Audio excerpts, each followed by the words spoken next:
Halo teman-teman, balik lagi di channel Wonderful bersama saya Pratama. Nah, kali ini kita akan coba bahas saham otomotif yang menurut tim gitu ya, menurut saya pribadi juga sedang dihargai masih murah nih di pasar. Jadi seperti itu. Nah, dalam video kemarin kita udah bahas soal prospek otomotif, gimana perkembangannya sampai kuartal 1. Dan di akhir video kita ada sedikit clue kan, ada suatu emiten yang menurut kita cukup menarik gitu ya. But disclaimer again, kita akan bahas di video kali ini gitu. Videonya akan cukup singkat saja penjelasannya biar teman-teman ada bagian untuk ngulik lagi, dan emitennya akan kita spill di akhir gitu. Jadi pastikan nonton sampai akhir biar tahu ini emiten apa yang sedang kita diskusikan, seperti itu. Nah, jadi sebelum itu seperti biasa ini disclaimer, kita bukan ajakan untuk membeli maupun menjual. Jadi bijaklah, ini hanya sebatas referensi untuk teman-teman lebih kulik lagi lebih dalam analisa saham, seperti itu. Nah, jadi pada video sebelumnya kita udah sempat singgung gitu ya.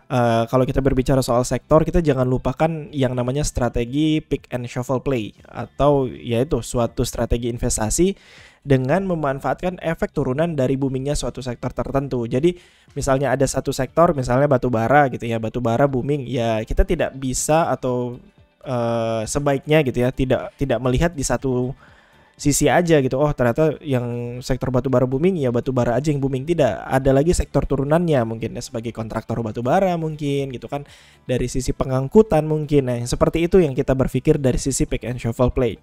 Ya seperti dulu gitu kan, dari namanya juga, ketika dulu lagi booming emas, semua orang ingin menjual emas, jangan lupakan untuk orang-orang yang menjual peralatan untuk menambang emas. Itu kan juga akan ketiban untungnya gitu. Jadi ini memberikan kita seperti alternatif lain. Misalnya si saham tersebut yang sudah booming di sektor tersebut, kita ketinggalan kereta misalnya. Oh, ternyata kita bisa cari pick and shuffle play yang lain, yang dimana kira-kira nih suatu perusahaan ini bisa mengais keuntungan juga nih dari boomingnya suatu sektor tersebut. Nah, kalau soal otomotif kan kita bisa lihat ya, jelas ya, kalau sektor otomotif kan paling utama ya jelas kita ngelihatnya kendaraan, jualan mobil, jualan motor kan gitu ya, kita ngelihatnya produk utamanya itu. Tapi kan ada juga nih produk turunannya di mana produsen suku cadang juga termasuk terkena dampak otomatis kan. Kalau kendaraan roda 4 meningkat, ya otomatis suku cadangnya dipakai juga untuk membentuk si kendaraan tersebut gitu. Jangan lupakan juga ada pembiayaan atau kredit kendaraan. Nah, orang biasanya beli kendaraan ini kan tidak semuanya cash, bisa juga pembiayaan atau kredit. Nah, ada juga saham yang menarik soal di sini, tapi kita nggak bahas karena mungkin udah bahas di channel lainnya. Kita jadi berbicara soal yang di sini adalah namanya layanan pendukung lainnya.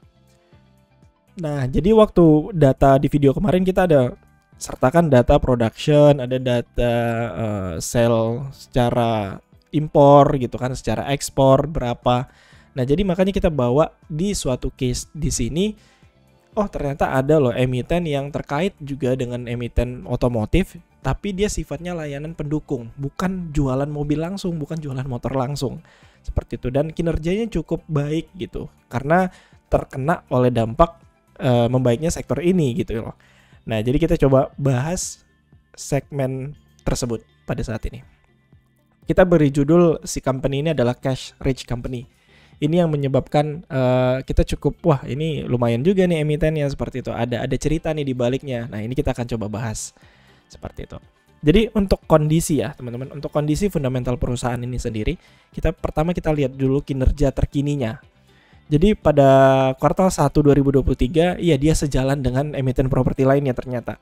Dia masih bertumbuh secara year on year gitu ya, di mana labanya menjadi 42,33996 juta ini. Ini dalam ribuan ya teman-teman. Nah, jadi dibandingkan dengan tahun lalu itu berapa? Dia 35 something ini. Jadi dari sisi kinerja dia memang masih sifatnya itu masih kita bilangnya bertumbuh gitu kan. Jadi ya sejalan dengan emiten-emiten yang lainnya. Alhasil ROE-nya juga masih kedongkrak di atas 10%. Pada dasarnya seperti itu. Jadi yang memang secara kuartalan gitu ya, dia masih untung sekitar 42 miliar gitu ya, 42 miliar sekian ya, kita bulatkan 42 miliar dibandingkan dengan tahun lalu masih 35 miliar. Jadi memang secara year on year dia masih tumbuh positif. Tapi ada catatan di sini kalau teman-teman bandingkan dengan kuartal 4 tahun 2022 dia masih mengalami penurunan gitu. Jadi year on year masih oke, masih naik, tapi quarter dia masih dia mengalami penurunan. Nah, ini tinggal kita lihat aja nanti ke depannya gimana ya. Tapi sejauh ini memang angka return on equity-nya masih di atas 10%, lebih tepatnya lebih ke 14% untuk ROE-nya itu sendiri. Nah, ini yang sebenarnya cukup menjadi perhatian kita, teman-teman. Soal ini, dia ini di pasar sekarang ini dihargai sekitar 1,28 triliun atau ya kita bulatkanlah sedikit dari 1,3 triliun gitu ya. Jadi kalau kita teman-teman, kapitalisasi pasar itu adalah yang seperti yang kita tahu ya, kalau kita mau beli suatu perusahaan secara 100% ya kita bisa refer back, bukan berarti pasti 1,3 enggak, tapi pada saat kondisi saat itu rata-rata ya kalau misalnya kita mau beli suatu emiten pastikan secara 100% ada hitungan lainnya, bukan serta-merta pakai market cap langsung bisa terbeli, enggak. Tapi kalau kita ngambil kasarnya saja, kalau teman-teman mau beli lah si perusahaan ini ya market cap itu menjadi suatu acuan kan pada saat itu. Karena market cap sendiri ya harga dikalikan dengan jumlah saham beredar. Nah, valuasi dari perusahaan itu adalah 1,3 triliun. Jadi kalau kita mau beli 100% perusahaan ya udah 1,3 ini kita harus siapkan duit segitu gitu kan, 1,3 triliun. Nah, kalau kita mau beli saham gitu ya teman-teman, kalau kita mau beli suatu saham atau membeli suatu perusahaan, kita membeli itu sebagai investor, kita akan berhak terhadap kas gitu ya. Kita beli suatu perusahaan, kita berhak atas kas yang dimiliki, dan kita juga punya kewajiban atas hutang yang dimiliki. Jadi kalau kita beli suatu perusahaan itu jelas terjadi gitu kan. Kalau dia ada kas ya kita dapat kasnya, kalau kita ada hutang ya kita wajib membayar hutangnya kan gitu. Ini yang menjadi pertimbangan kita kalau misalnya kita mau membeli suatu perusahaan. Kalau hutangnya gede ya bakalan jadi tanggungan kita, tapi kalau jadi kasnya gede ya itu jadi keuntungan kita. Seperti itu. Nah, kita nggak usah bicara soal prospek dulu ya, karena prospek otomotif tadi kemarin udah kita coba jelaskan sedikit. Nah, ini kita hanya sifatnya angka-angka aja yang ada di laporan keuangan. Kita ngelihat di sini karena kita berpikir ya bahwa ternyata market cap-nya 1,3 triliun. Ternyata di dalamnya kas yang dimilikinya saat ini adalah 1,05 triliun dengan nyaris tidak ada hutang sama sekali. Jadi kita bisa lihat bahwa market cap-nya 1,3 triliun, dia punya kas 1 triliun. Istilahnya apa ini? Cashback. Mudahnya gitu. Jadi kayak kita beli suatu perusahaan dengan harga 1,3 triliun, waktu kita beli 1,3 triliun, besoknya ibaratnya penyerahannya besok, kita langsung dapat instant cash 1 triliun dari perusahaan tersebut karena dia punya cash di dalam 1 triliun. Jadi bersih-bersihnya kita cuma beli 300 miliar lah gitu. Paham ya gitu. Dan kalau kita coba ini ya nalarkan lagi, 300 miliar itu ya mungkin 1,5 tahun pendapatan saat ini gitu, laba bersih saat ini gitu. Jadi ibaratnya 1,5 tahun lagi ya udah balik modal ya, ibaratnya gitu. Mungkin ya kalau disederhanakan seperti itu. Jadi ini yang cukup menarik bagi kita ya untuk kita analisa lagi lebih dalam. Kok bisa gitu? Apakah ini harganya kemurahan atau harganya memang seperti inilah prospeknya, atau pasar yang belum memberikan apresiasi terhadap si saham ini, seperti itu. Jadi ada tahun 2020 kalau ada yang ingat, ada cash rich company juga. Saya takut dibilang pom-pom segala macam, enggak, tapi ada juga kasus yang ini dan cukup menarik juga dan harga sahamnya sekarang udah naik. Nah, tapi ini adalah kasus yang terjadi saat ini. Jadi si saham ini dia punya market cap 1,3 dan dia punya kas itu 1 triliun. Jadi berarti kita dapat cashback. Ini yang maksud kita dapat cashback tadi di awal. Seperti itu.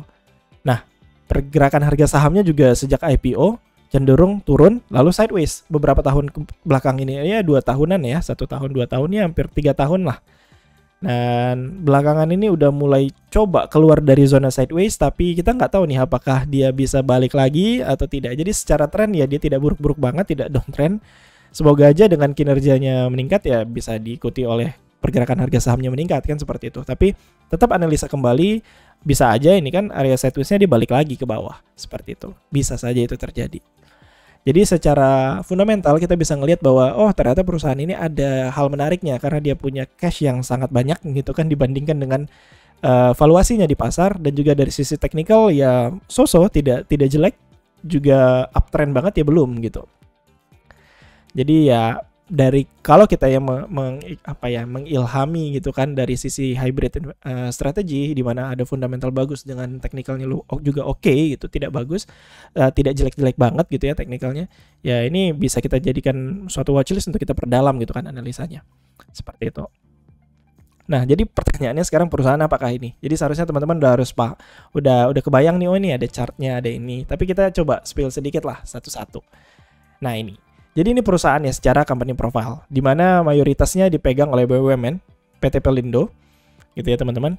Lokasi usahanya juga cukup strategis, di mana nyaris monopoli kita bisa bilangnya, di mana pelabuhan-pelabuhan yang dimiliki mereka itu cukup strategis, ada di Tanjung Priok, ini Belawan juga baru beroperasi gitu kan, dan lain hal sebagainya, ada di Balikpapan, ada di Pontianak, dan di ada Makassar juga, seperti itu.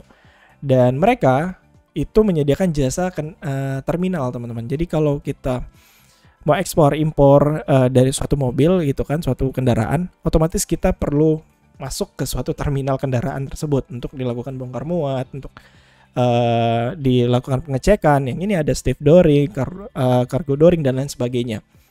Jadi mereka ini berperan sebagai terminal suatu kendaraan seperti itu.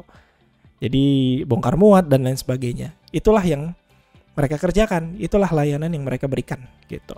Jadi kalau mau ekspor impor mobil lewat mereka juga. Seperti itu. Nah, jadi pasti udah kebayang ini perusahaan apa. Dia tidak jualan mobil tapi dia terkena dampak positif maupun negatif dari tren penjualan mobil gitu kan.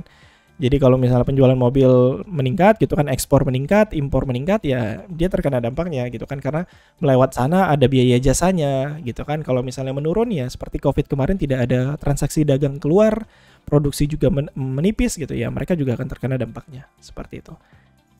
Oke, jadi ini udah pada tahu ya saham apa ya? Benar, ini adalah saham IPCC. Gitu. PT Terminal Kendaraan Indonesia ini yang menurut kita punya cash banyak gitu kan, punya cash yang rich. Jadi dengan valuasi yang cuma 1,3 triliun tadi, seperti itu.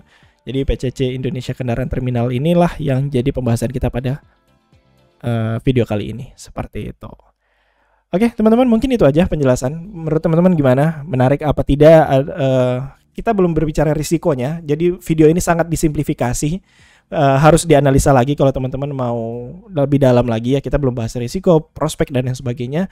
Cuman mungkin kalau ada yang tanggapan dan kita bisa diskusi-diskusi, bertukar pendapat ya di kolom komentar seperti biasa. Terakhir mungkin yang belum join Telegram silakan join, klik aja link di deskripsi. Kita sering update-update soal seputar bursa saham di sana secara real time gitu ya, secara cepat. Karena tidak semuanya bisa kita videokan secara langsung seperti itu. Oke, thank you semuanya. Kita jumpa lagi di video selanjutnya ya, teman-teman.